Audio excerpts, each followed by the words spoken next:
চায়ের দোকানে, বাদামের দোকানে, পাপড়ের দোকানে বান্ধবী নিয়ে ঘোরাঘুরি, ফোনে গুতো মারামারি, ওরা হলো বাবা ডিমের মতন। ঠিক বললাম না ভুল বললাম? সম্মানিত হাজিরিন, আজকের এই তাফসীরুল কুরআন আল কারীমের মাহফিল আমার শ্রদ্ধা ভাজন বড় ভাই মুআজ ইবনে জাবাল কওমি মাদ্রাসার প্রতিষ্ঠাতা পরিচালক, বিশিষ্ট আলেমে দ্বীন, হাফেজ গড়ার কারিগর হাফেজ মাওলানা হাফিজুর রহমান ভাই আজকের মাহফিলের আয়োজন করেছে। ভাই আমাকে আমন্ত্রণ করেছে, ভাইয়ের প্রতি আমি কৃতজ্ঞতা প্রকাশ করছি। আল্লাহ তাআলা ভাইকে এবং ভাইয়ের প্রতিষ্ঠানকে এবং আজকে যে হাফেজে কোরআনেরা মাথায় সম্মানের পাগড়ি পরিধান করবে, আল্লাহ সকলকেই কবুল করুন, বলেন আমিন। আল্লাহর রাসূল বলেন, খায়রুকুম মান তাআল্লামাল কুরআন ওয়া আল্লামা। আল্লাহর কাছে পৃথিবীর ভিতরে শ্রেষ্ঠ মানুষ হলো তারা দুনিয়াতে কুরআনুল কারীম শিখায় এবং শিক্ষা গ্রহণ করে যারা। বলি না সুবহানাল্লাহ। আল্লাহর রাসূল বলেন, খায়রুকুম মান তাআল্লামাল কুরআন ওয়া আল্লামা। পৃথিবীর ভিতরে সর্ব উত্তম মানুষ হলো তারা যারা দুনিয়ার বুকে কুরআন আল কারীম শেখে এবং শিখায়। আসতে বলেন সুবহানাল্লাহ। যারা কোরআন শেখে এবং শিখায় তারা হলো শ্রেষ্ঠ মানুষ, দামি মানুষ।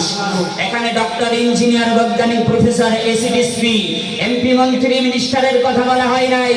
আল্লাহ রাসূল বলেছেন, যারা কোরআন পড়ে এবং পড়ায়, যাদের সিনায় কোরআন আছে, ওরা হলো আল্লাহর কাছে দামি মানুষ। ঠিক কিনা বলে?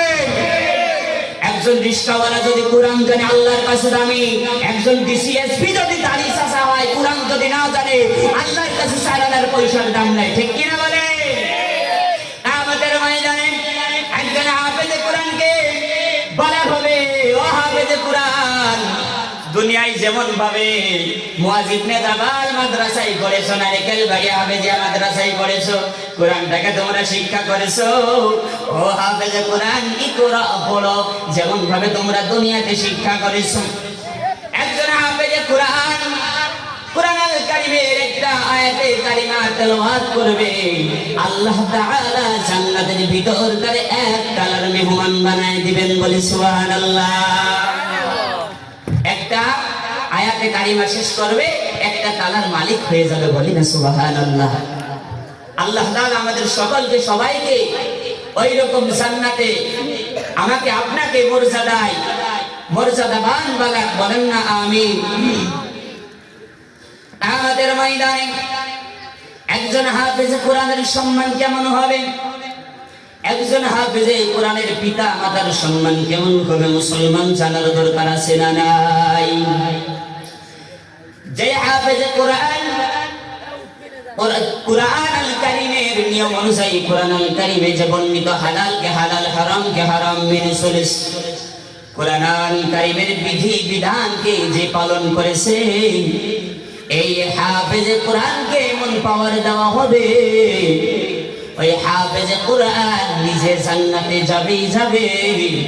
তার আহাল পরিবার, আত্মীয় স্বজনদের ভিতর থেকে যারা জাহান্নামী হয়ে যাবে, তাদের ভিতর থেকে 10 জনকে বেছে বেছে সুপারিশ করে একজন হক্কানি হাফেজে কোরআন জাহান্নাম থেকে সুপারিশ করে জান্নাতে নিয়ে যাবে। বলি সুবহানাল্লাহ। হাফেজে কোরআনের পিতা মাতার মাথায়, মায়ের মাথায়, বাবার মাথায় কিয়ামতের ময়দানে সম্মানের একটা মুকুট পরায় দেওয়া হবে, যে মুকুটের আলো এত তীব্র হবে, চাঁদ সূর্যের আলোকে মিটায়া দিবে। অন্যান্য মানুষগুলা দেখবে আর টাকায় থেকে আফসোস করবে, এই নূর চমকাচ্ছে, এই মুকুট থেকে এরা কারা? তখন ঘোষণা আসবে, এরা হলো ওই সমস্ত হাফেজে কোরআনের পিতা মাতা। বলি না সুবহানাল্লাহ। কোরআন এমন একটা ঐশী গ্রন্থ, মহাগ্রন্থ, যে গ্রন্থটা থেকে আমরা কথা শুনবো, ওই কিতাবে কোনো ভুল আছে ভাই? কোনো সন্দেহ আছে? কোনো সন্দেহের অবকাশ নাই। পৃথিবীতে এমন কোন লেখক নাই যে চ্যালেঞ্জ করতে পারে আমার এই বইয়ের ভিতর কোনো ভুল নাই। প্রত্যেকটা লেখক তার লিখনের শুরুতেই, কিতাবের শুরুতেই, বই পুস্তকের শুরুতে ভূমিকায় দিয়ে দিয়েছে, সম্মানিত পাঠক পাঠিকাগণ, আমার এই বইয়ের ভিতরে, আমার এই পাণ্ডুলিপির ভিতরে ভুল থাকতে পারে। যদি আপনাদের দৃষ্টিগোচর হয়, তাহলে আমাকে বলবেন, পরবর্তী সংস্করণে সংশোধন করে নিব। কিন্তু আল্লাহ রাব্বুল আলামিন এমন একটা কোরআন নাজিল করেছেন, যেই কোরআনের শুরুতেই চ্যালেঞ্জ ছুড়ে বিশ্ববাসী মানব মণ্ডলীকে জানিয়ে দিয়েছেন, যালিকাল কিতাব লা রাইবা ফি। জোরে বলি আল্লাহু আকবার। এটা এমন একটা কিতাব, এই কিতাবে কোনো ভুল নাই, কোনো সন্দেহ নাই। জোরে বলি সুবহানাল্লাহ। পৃথিবীতে তিনটা জিনিস এমন আছে যার দিকে তাকাইলেই সব হয়। সুবহানাল্লাহ। আল্লাহর রাসূল বলেন, কেউ যদি আল্লাহর ঘর কাবা শরীফের দিকে তাকায়, আল্লাহ রাব্বুল আলামিন তার আমলনামায় সব লিপিবদ্ধ করে। বলি সুবহানাল্লাহ। আর যার পিতা মাতা দুনিয়ার উপরে বেঁচে আছে, কোন সন্তান যদি নেক নজরে মায়ের দিকে বাবার দিকে যদি একবার তাকায়, আল্লাহর নবী বলেন তার আমলনামায় একটা উমরা কবুল হজের সওয়াব দেওয়া হয়। বলি সুবহানাল্লাহ। আর একটা হলো কুরআন আল কারীমের দিকে যে সমস্ত মানুষগুলা কুরআন আল কারীমের দিকে তাকাবে, আল্লাহ রাব্বুল আলামিন তাদের আমলনামায় সওয়াব দিবেন। বলি সুবহানাল্লাহ।